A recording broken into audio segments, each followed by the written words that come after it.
Ординациите на матичните лекари денес се празни, ако дневно по 30 или 40 пациенти доаѓаат само до пладне. Денеска е доктор Љубомир Стефановски примени се само тројца пациенти, сите со висока температура. Итните случаи не се враќаат и се изземени од штрајкот на докторите.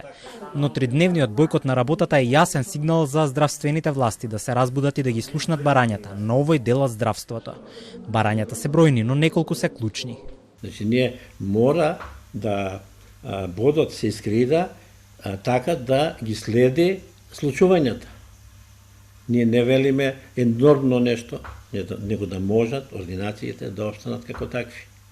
Пошто ние од тој буџет плаќаме се, и струи, и води, и кири, плати, придонеси за плати, фирмарини, незавршена електронско здравство.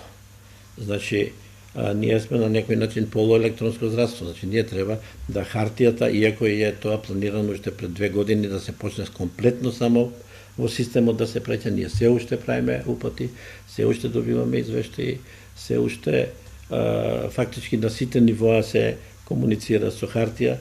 Претходно Беким Сали, министер за здравство, изјави дека него поддржува најавениот штрајк и ги повика за решение намаса, а не преку грбот на пациентите.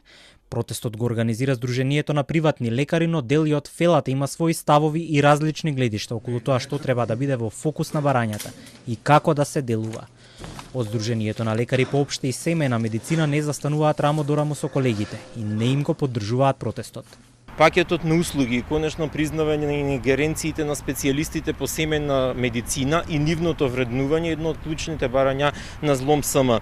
Злом СМ како здружение се залага и за зголемување на капитациониот бод кој што веќе го има во најавените барања, но и на сосем нов начин на финансирање на здравствениот систем во кој младите лекари значи ќе ги добијат соодветните ингеренции, ќе бидат соодветно платени, тоест младите втори тимови ќе имаат едни загарантирани плати и заедно со медицинските сестри ќе бидат соодветно платени. Барањата на матичните лекари подолго време стојат на стендбај и здравствените власти не успеваат да изнедат заедничко решение со нив. Од почетокот на годината досега ординациите неколку пати беа затворени за пациенти и исто вака се протестираше, но досега само еднодневно беше искажувањето на револтот од страна на докторите, за разлика од последниот протест кој ќе трае до среда.